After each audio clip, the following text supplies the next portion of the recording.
Hey everybody, welcome back. So today we are talking about Ghostbusters, and I got a whole bunch of my toys out again. Um, I was introduced to the Ghostbusters from the cartoon, The Real Ghostbusters, that I think it aired on Saturday mornings. I feel like new episodes aired on Saturday mornings, but I kind of feel like I used to watch it on weekdays too. I can't remember, but I'm pretty sure that new episodes aired on Saturday mornings. And that's how I was introduced to Ghostbusters. It was not through seeing the movies. And they had an accompanying toy line. So these toys were branded as the Real Ghostbusters.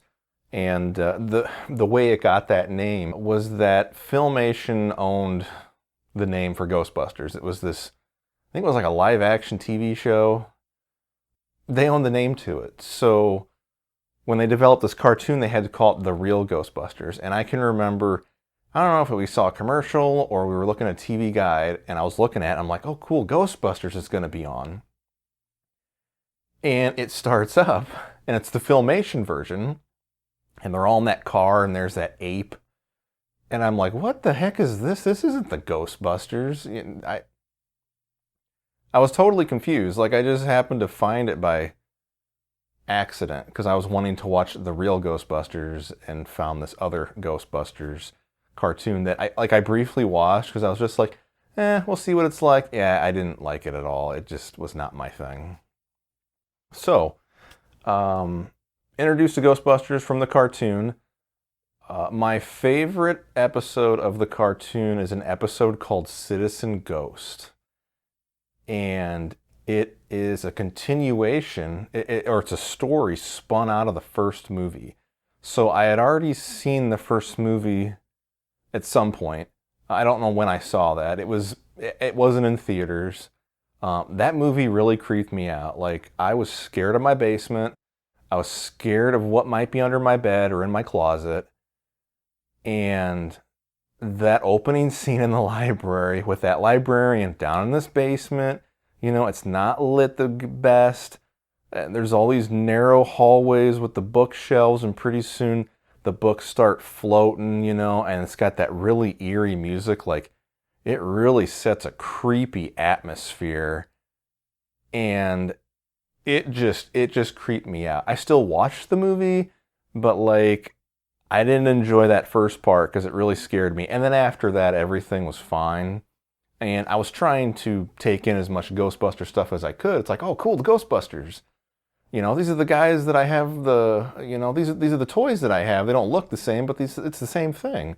So the I'd seen the movie, and the cartoon, that episode, it spins out of the movie in that their uniforms were like covered in like ectoplasm.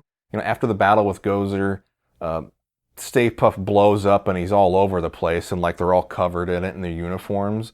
Well, like that ectoplasmic energy becomes alive, and Peter's supposed to dispose of these uniforms, and he doesn't. Like, Peter's my favorite in the cartoon. He's a big screw up. He's funny.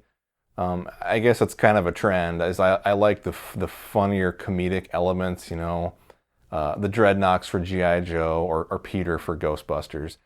So he doesn't do this job that he's supposed to do, and they got this box of uniforms. Well, eventually the uniforms become ghosts, and they become spectral Ghostbusters. They become evil doppelgangers of the actual Ghostbusters, and they have their own proton packs and everything, and they look like them, but they're ghosts. And I love that episode. When I saw it, I'm like, this is so cool. Like, it's a continuation of the movie, kind of. And that episode holds up. I really like that cartoon. I think it was done very well, and that episode really stands out. I just really remember my mind was just blown. I was just like, oh, this is so awesome. So that is my favorite episode. It's called Citizen Ghost. Let's see. Oh, so Ghostbusters is one of the toy lines that my cousins played with and collected, I guess you could say.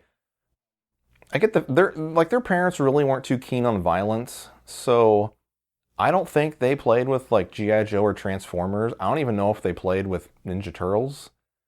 They weren't really too keen on violence, but Ghostbusters there really wasn't any violence. So that's actually the only toy line that I remember them having, and they had a number of items in the toy line that I did not have. So it was really cool. They would come to Iowa in the summer, and then they'd usually come around Thanksgiving or Christmas. I think it was mostly Christmas. And they'd bring their Ghostbusters toys. So we could pool all of our toys together and have this big conglomeration of Ghostbusters toys and do whatever. So we had the figures and that, but we had the Proton Pack, and so did they. And then they had, it was released later in the line. It was a gun that had a light bulb in it, and you'd pull a trigger and it would project an image of a ghost like on a wall. And I can remember one time we were at my grandpa's farmhouse. He had an old farmhouse, and in the basement we would take our toys down there and play. There was an old couch with like a big throw rug on the floor, because this basement wasn't finished. You know, old farmhouse. So I remember we would go down there and we would play with our toys. And I can remember us playing with our Ghostbuster figures. But there was one time where we were role playing. We brought our proton packs, which the proton pack came with a PKE meter that Egon uses in the movie. It looks a little different, but the basement wasn't very big, but we turned all the lights off so we could use that gun that would display the image of the ghost on the wall. And the basement was like U-shaped, like it was just shaped like a U, and there was rooms on each end where there was doors.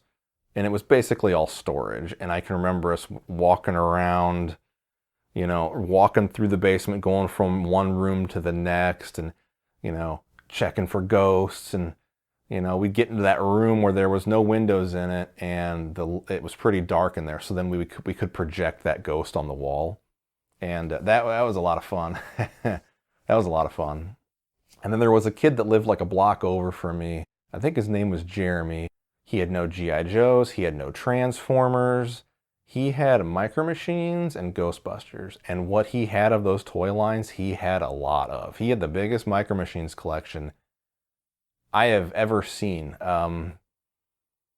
There was like those little city things you could get that came in like that plastic clamshell, you know, and then they would fold open, and you'd flip, and all the little parts would come out, and you'd flip them over, and you'd stick the house or the signs or whatever it was, restaurant, and then you could link them all together to form that like a little city.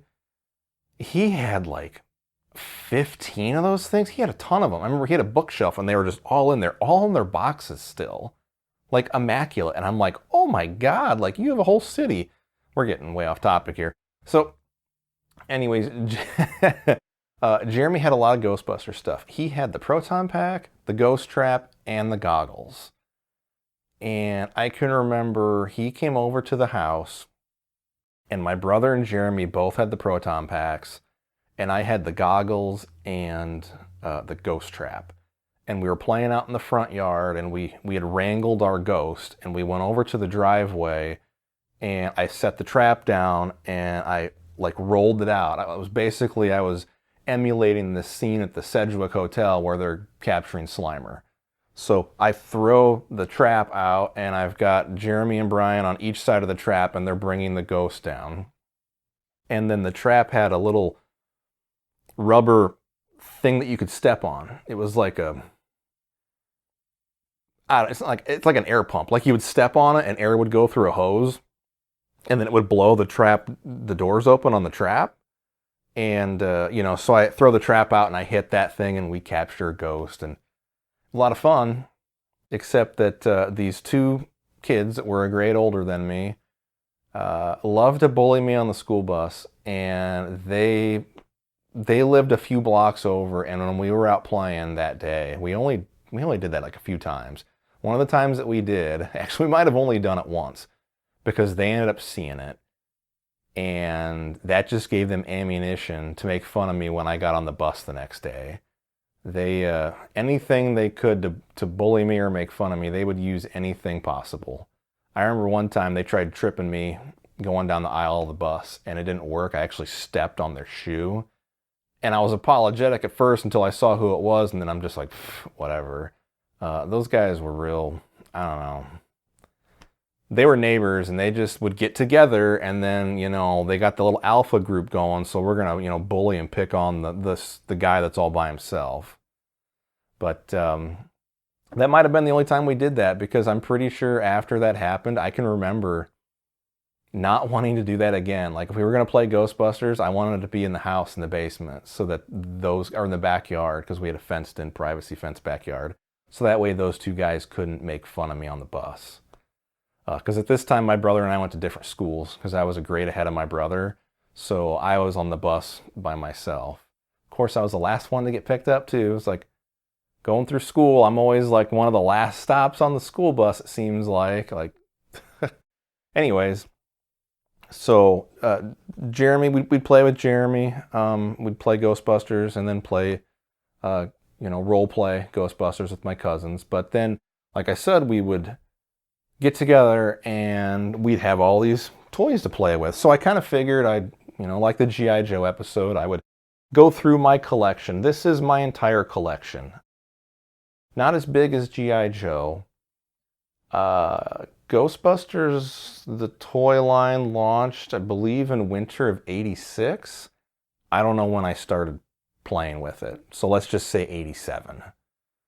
And I believe this stuff here goes up to '89. I kind of grouped everything together. Like, toy lines are released in waves. They have a wave of new figures that comes out. And with Ghostbusters, there was kind of always a theme to them. Not at first. Like, the first wave is like, here's our four guys. Here's Slimer, which he wasn't called that time. He was called the Green Ghost. And here's Stay Puft. And that was the first wave. But after that, as we go through here, there was like a theme or a gimmick or something like that. I don't know what you want to call it.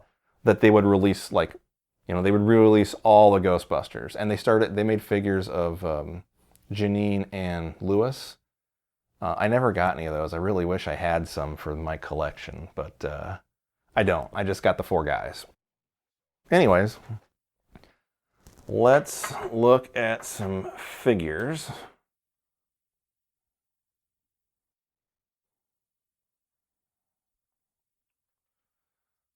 So, we'll start off here. We've got Winston.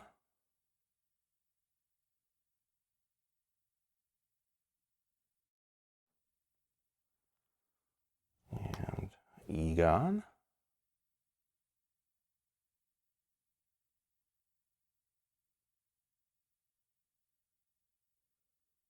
While I've got Egon here, when Harold Ramis passed away, it really affected me. Like, I don't know. I mean, I don't know if it was because of watching the cartoon and playing with the toys and watching the movies, but, it's not like a superhero movie or something like that where this character has all this extra stuff added on to him to become some other character. And when he died, it was like Egon died. And it bothered me. It really bothered me. It felt like I lost a friend, because this is the cartoon version of Egon, but Harold is Egon.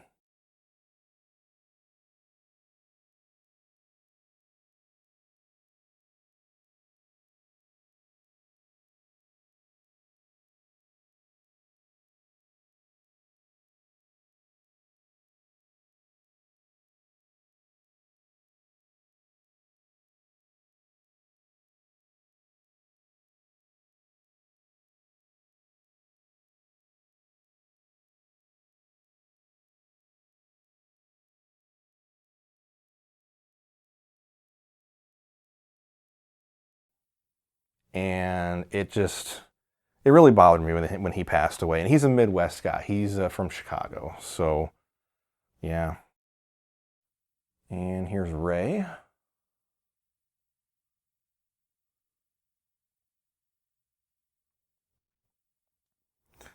And Peter.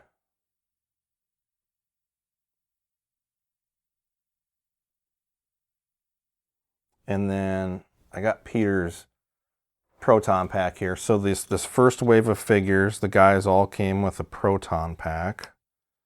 And it could go, there's a little hole in their back, so it could go on their back, and I don't know, the gun part of the proton pack. I don't know what you want to call that. I can't remember what that thing's called. Anyways, it could hook onto the proton pack, so it could be on their back like that.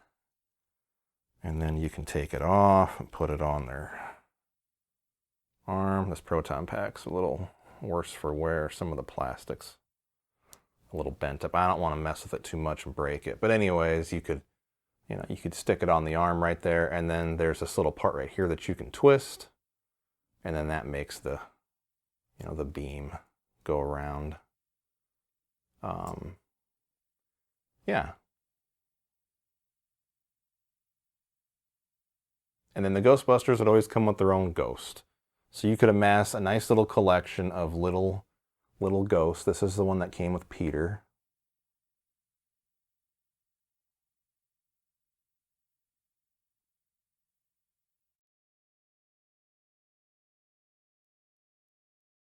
So this was the first wave of initial figures. And like I said, also included Stay Puft and Slimer. And the Slimer that you guys saw in the thumbnail, it's a re-release. That is not an original, like 1986 Wave 1 figure. They've started re-releasing some of these old Ghostbuster figures in the Kenner packaging.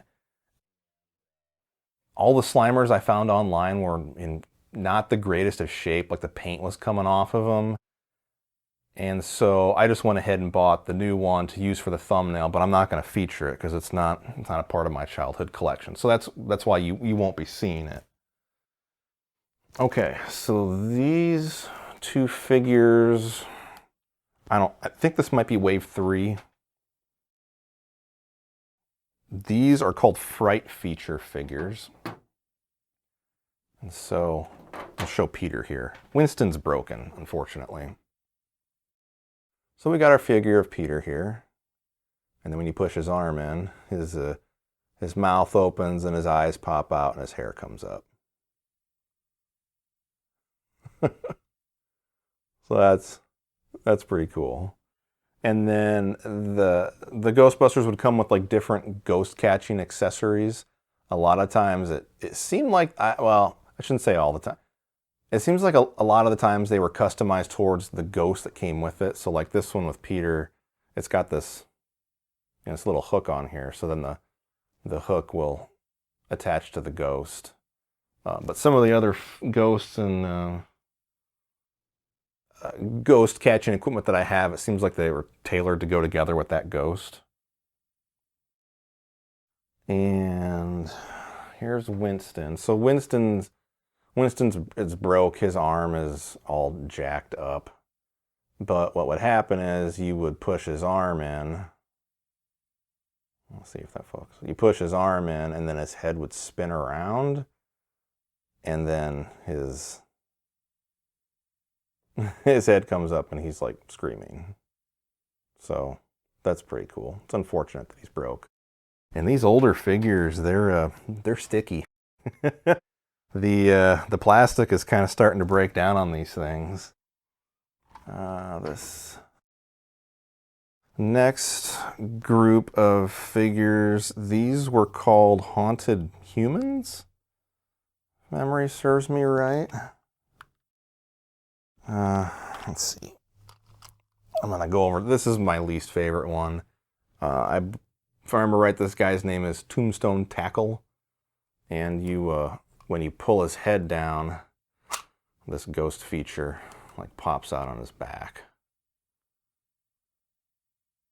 Not really my favorite figure. It's kind of weird because he's, I don't know, you position him so he's like, ooh, he's tight.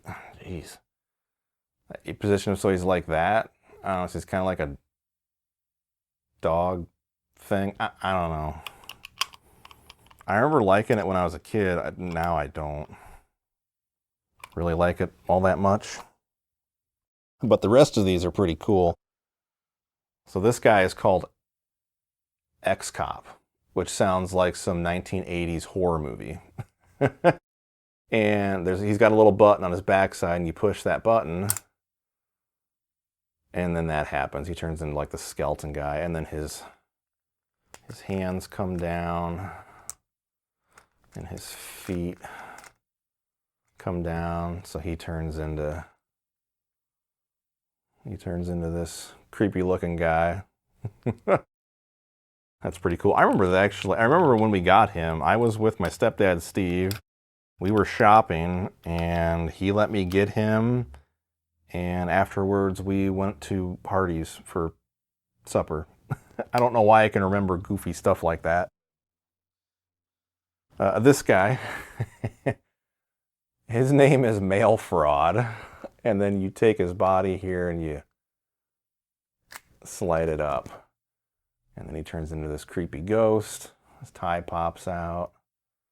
I really liked like these figures, like the cop, the mailman. There was a trash man that I really wanted but never got, because they're like everyday people. Like, you know, if you had the firehouse playset, these guys could be like walking down the street beside of it, and then just, you know, all of a sudden, you know, and like attacking the Ghostbusters. I really like these, and it's cool with the eyes, because the eyes kind of make it look like that's where his breast pockets would go. So this figure is, I mean, it's done pretty well.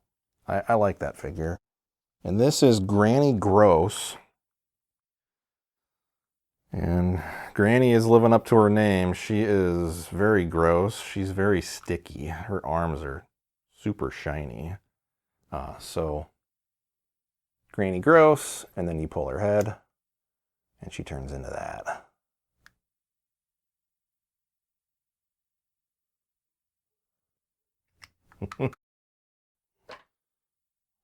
So this next wave got a new, oh shoot, I didn't show this one because I'm pretty sure I'm getting ahead of myself. So they would have ghosts that would come out. This guy was a part of that last wave. I think his name is I think its name is Brain Blaster. And so he's got all these pieces of brain that are like individual ghosts.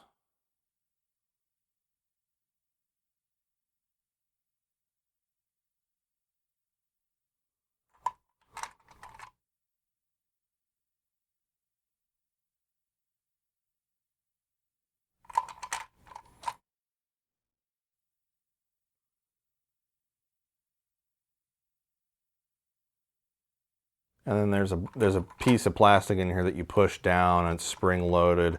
And then when you roll it across the floor, all of the brain pieces blast out.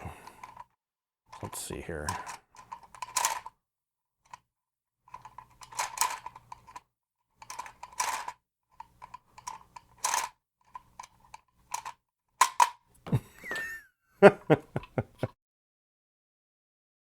So that's Brain Blaster. They had some larger ghost sets like that. Like there's a toilet. There's a toilet that's haunted. I think it's called Fearsome Flush. I wanted it as a kid. I never got it. But they would have larger ghosts like that weren't necessarily part of a line like the Haunted Humans. They were kind of their own little separate thing. So here's a figure of Peter. And this is Screaming Heroes, I think this line was called. And the only reason that I got this figure was because it came with a ghost trap. I didn't have a ghost trap for my figures. Anyways, there's There's a ghost trap that he came with, and when I saw that, that is the reason I wanted the figure. I wanted that ghost trap. Because these things, they had these ghosts here with this little receptacle thing on the front. They would go into that hole that's on the front of his body. And then like the ghost is kind of hollow and it's got these holes on the back side of it. And so it was supposed to like emulate Peter screaming because it's kind of like he's getting slimed. And then you would, wind up his arms, and then there's a switch on the back side of it that you push the switch. And it kind of just, I don't know. It doesn't sound like screaming. It's kind of just projecting the mechanical noise that's inside of here out through the ghost.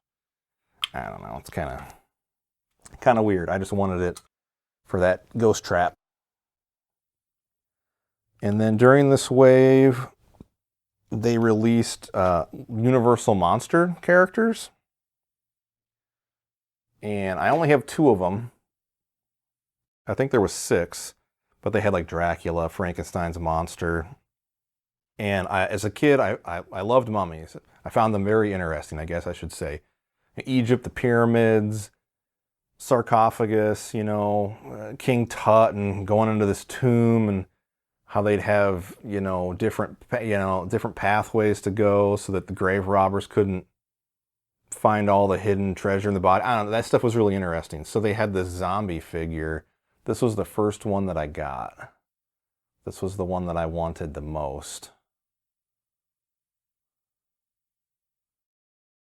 He's pretty cool. And then you squeeze his legs together. And his arm is... there you go. His arm falls off, and then his helmet mask thingy comes off.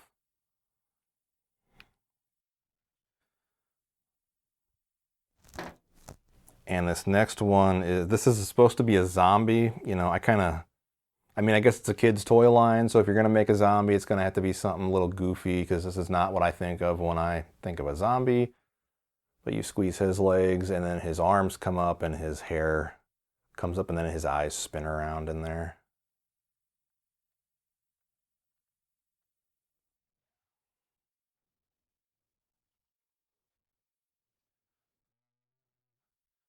And then this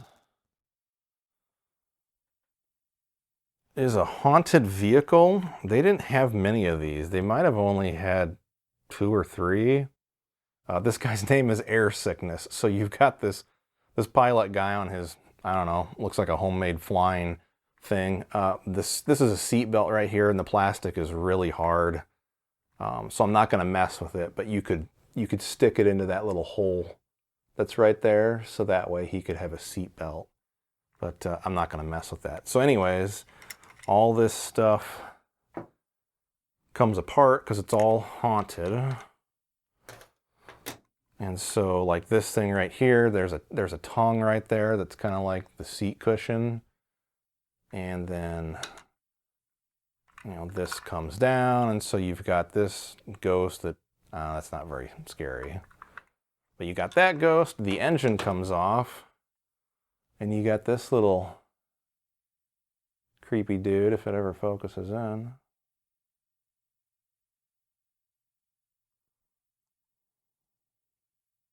Oh, there we go. Got that engine. The wings right here, this turns into a bat.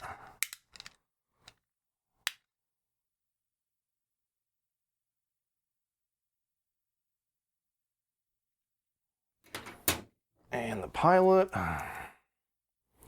you pull up on this, and then his waist spins around, his arms, they actually have like a ball and socket joint. A lot of these, they don't. They're just they go up and down, but his has like a ball and socket. So I guess he could kind of like, I don't know, be his own helicopter. But he's got an area in the back here where the engine will fit on. So he could, I guess fly around like that. Fly around like that. Or, I don't know if you were supposed to be able to do this or not, but I would take these bat wings And I'd stick him on his back. You just push the face in, and then you got these bat wings to fly around with. These are pretty cool. So again, that's Air Sickness.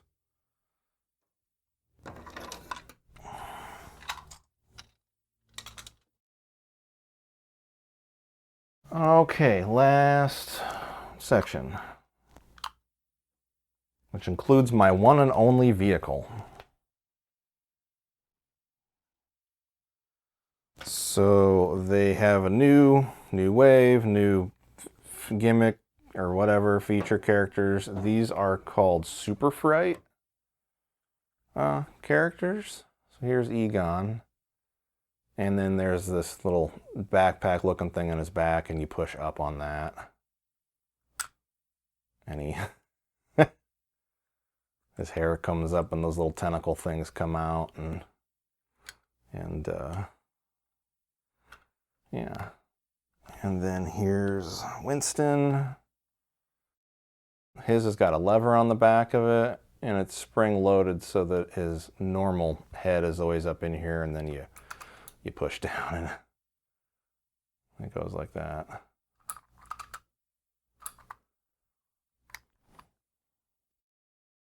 And then my one and only vehicle is Ecto 3.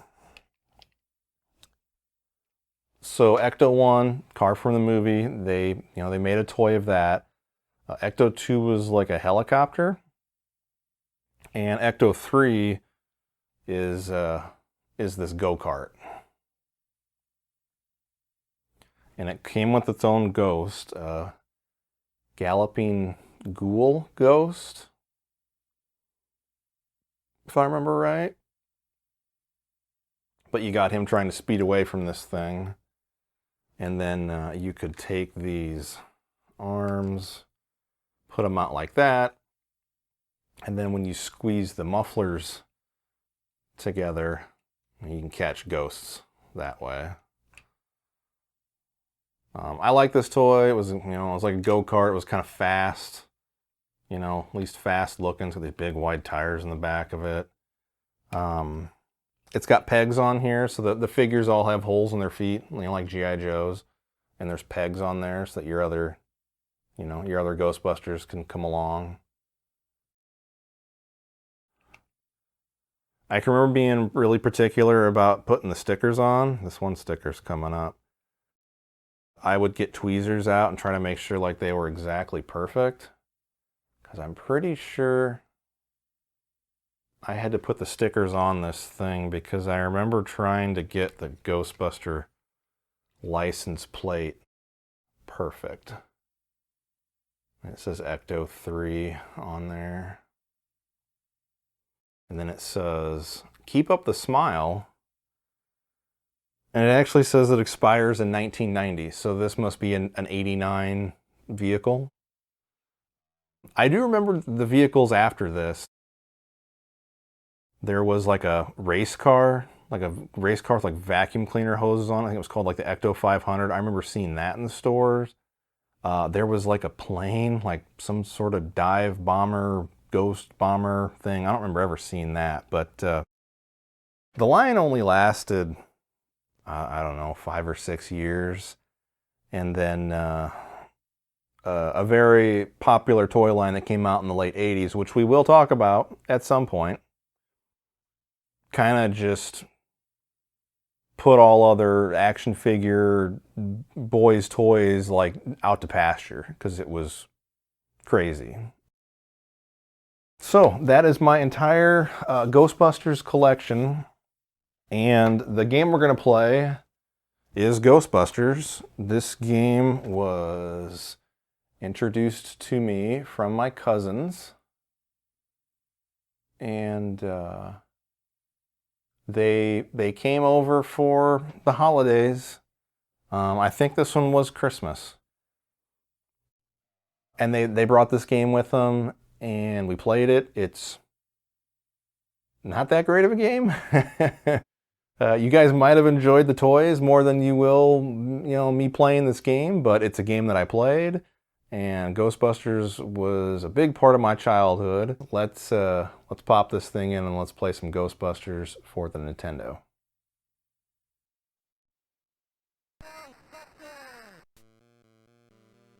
All right, we are playing Ghostbusters. We got to drive to the shop to get our gear for some reason.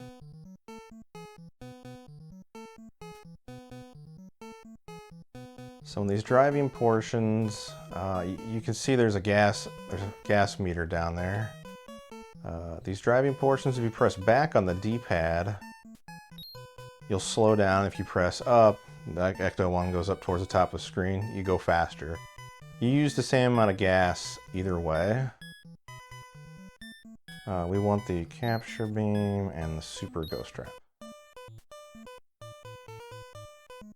You use the same amount of gas either way. So there's that meters down there, that distance meter. When it gets to 100, what the heck? When it gets to 100, a fuel tank shows up. Like every 100 meters, a fuel tank shows up. So, you know, after you get past 100 meters, you might as well just floor it and take off.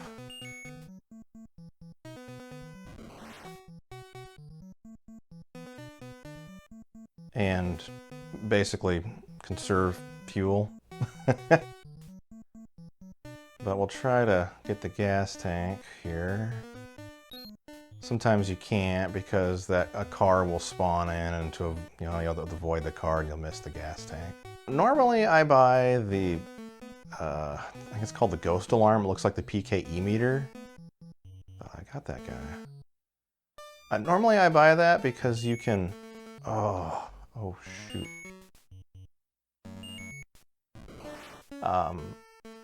Like when you drive around town, the buildings will flash. Like right now, we'll drive around town and a building will eventually flash. So that's where the ghosts are at.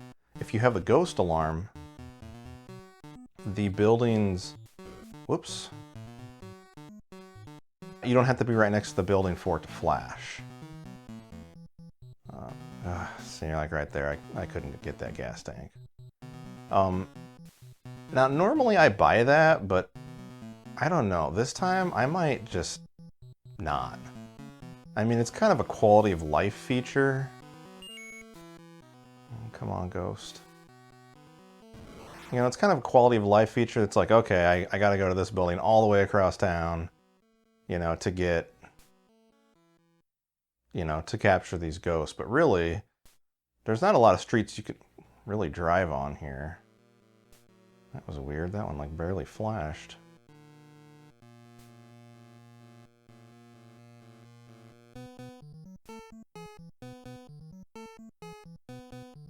Okay, well I might actually buy it now since since nothing's flashing, because once you buy that thing, holy cow, maybe it randomly chooses which buildings. Yeah, it randomly chooses which buildings are going to have ghosts in, and 800 meters? Good lord. So maybe I will buy it. Because you guys don't want to watch me randomly drive around town. Which, when I was a kid, so my cousin Matt is the one who introduced me to this game. Like, he came down for a holiday and brought it with him. I didn't even know there was a Ghostbusters game at that time.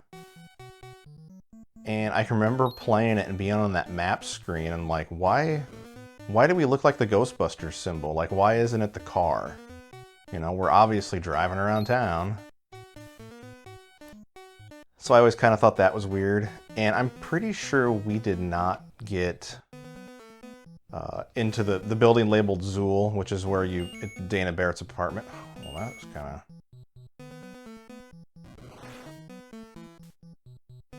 I don't think we got to that. I'm pretty sure we didn't.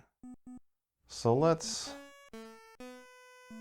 Yeah, see, it randomly chooses. So, I don't know. I mean, it's only 2,500, and I sell it back, and when you sell items back, you get half of what you originally purchased them for. So, I don't know. I don't know if it's worth it. Like, usually I'll buy that, and I'll buy the ghost vacuum. Dang it. I think I might just try to go without, because what I want to do is I want to buy the ghost food and the anti-ghost suit And then we'll go into Dana Barrett's apartment, run up 22 flights of stairs, which is ridiculous because you basically press the A button rapidly to move the guys. And then you press the directional pad like which way you want them to go, like right or left. The instruction manual actually recommends that you use a turbo button. But that is not how I originally played this game. I didn't even have a controller with a turbo button. How much money do I even have? Let's go to the shop. 21,000.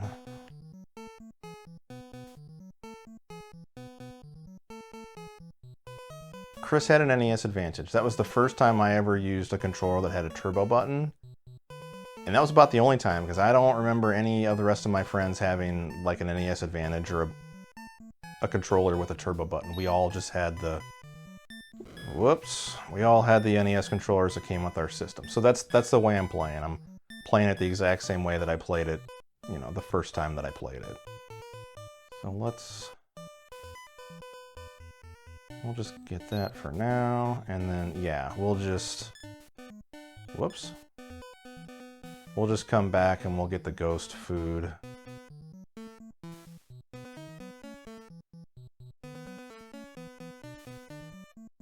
We'll just save. You have to have a set amount of money saved up before you can go into that building, into the Dana's apartment. Is it going to be like the last building that I go by? What the heck? Sure is.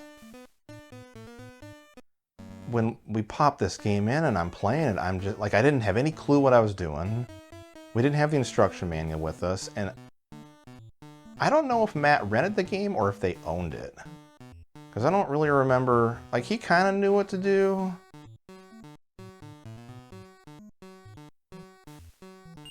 Gonna time out here. Oh, maybe not. Oh, probably just barely made it. All right. I'm gonna push it. I'm gonna see what we can, you know, if I can actually like get to the shop, and because if I manage to get all the fuel tanks, yeah, I can stretch this out a little bit and I don't have to waste time going to the gas station. Okay, ghost food. All right, got everything I need. Now we just got to get whatever X amount of money saved up so we can go into the building. And I have no expectation in beating this game. I am pretty sure when I played this with Matt, we didn't even make it into Dana Barrett's apartment. Like, I don't remember us going up the stairs at all.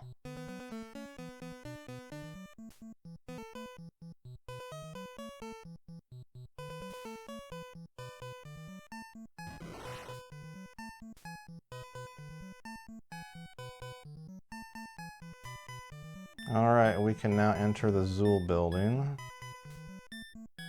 So let's head there. Let's see if I get destroyed on the stairs, which I'm assuming I will. Oh, hell, am I... How appropriate. We gotta... Ah. Oh. So whenever you run out of gas like this, you end up pushing the car to the gas station. You know, refilling it with fuel. So whatever destination you were going to, you're no longer going there now because you had a detour to get to the gas station. So thankfully that happened fairly early in the drive. And we'll just stay in this lane and get there.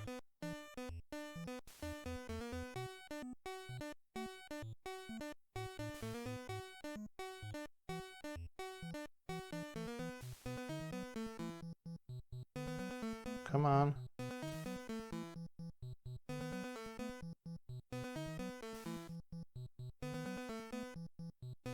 So the ghost food is like, oh, Jesus. It's basically bait. It'll bait all the ghosts to the location of where you put the ghost food at. And then my anti-ghost suit lets me take more hits. I think you can get knocked down 3 times. Oh, there's one. Stay away from me. Oh my god.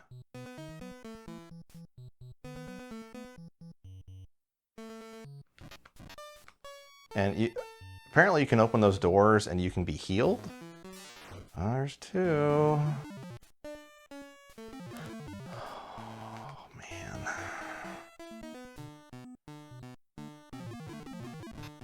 Alright, let's use some ghost food. Oh, well that's great. Okay, well that's game over. Wow, that really sucked. Well, that is the awesomeness that is Ghostbusters for the NES. Thanks for watching, guys, and we'll see you next time.